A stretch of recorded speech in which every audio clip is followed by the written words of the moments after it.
నమస్కారాలు. నాతో పాటు సురేఖ ఇద్దరం కలిసి ఇక్కడ మరి మాజీ సీఎం గారు, ఆపోజిషన్ లీడర్గా ప్రతిపక్ష నేతగా ఉన్నటువంటి కేసీఆర్ గారిని కలిసి మరి జనవరి 28 నుంచి 31 వరకు జరిగేటువంటి మన రాష్ట్ర పండుగగా, మరి దేశ విదేశాల నుంచి కూడా ఎంతోమంది భక్తులు వచ్చేటువంటి పండుగ, మరి కొంగు బంగారంలా కోరిన కోరికలు తీరుస్తున్నటువంటి సమ్మక్క సారలమ్మ మహాజాతర జరుగుతున్న సందర్భంగా మరి మాజీ ముఖ్యమంత్రి గారు గౌరవ శ్రీ కేసీఆర్ గారిని నేను, మా అక్క సురేఖ అక్క గారు, అదేవిధంగా ఇక్కడ ఆకాంక్ష గారు, మన జిల్లా అధ్యక్షురాలు, మా ములుగు జిల్లా అధ్యక్షుడు డిసిసి పైడాకుల అశోక్ గారు, మేమందరం కలిసి రావడం జరిగింది.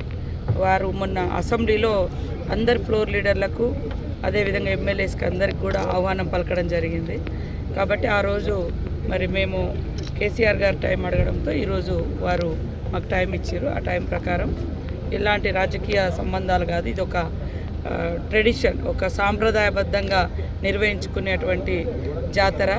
ఆదివాసీ బిడ్డలుగా పుట్టినటువంటి సమ్మక్క సారలమ్మలు కానీ ఈ రాష్ట్రంలో కానీ పక్క రాష్ట్రాల్లో కానీ అందరి దేవుళ్ళుగా, ఒక కులము, మతము, ప్రాంతము అనేటువంటి తేడా లేకుండా మరి అందరి కోరిన కోరికలను తీర్చే తల్లులుగా ఉన్నారు. కాబట్టి ఈ యొక్క మహాజాతరకు మేము ఆహ్వానించడం జరిగింది. వారు అదేవిధంగా కేసీఆర్ గారు, వారి సతీమణి శోభమ్మ గారు కూడా ఇద్దరు కూడా కూర్చొని మేము ఇచ్చినటువంటి ఆహ్వానాన్ని స్వీకరించడం జరిగింది.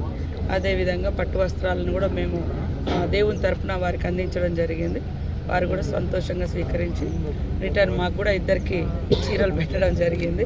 సంతోషం. ఇది రాజకీయాలు మాట్లాడుకునే టైం కాదు, రాజకీయ వేదిక కాదు. ఇది మన రాష్ట్రంలో 96లోనే సమ్మక్క సారలమ్మ జాతరను స్టేట్ ఫెస్టివల్గా ప్రకటించుకోవడం జరిగింది.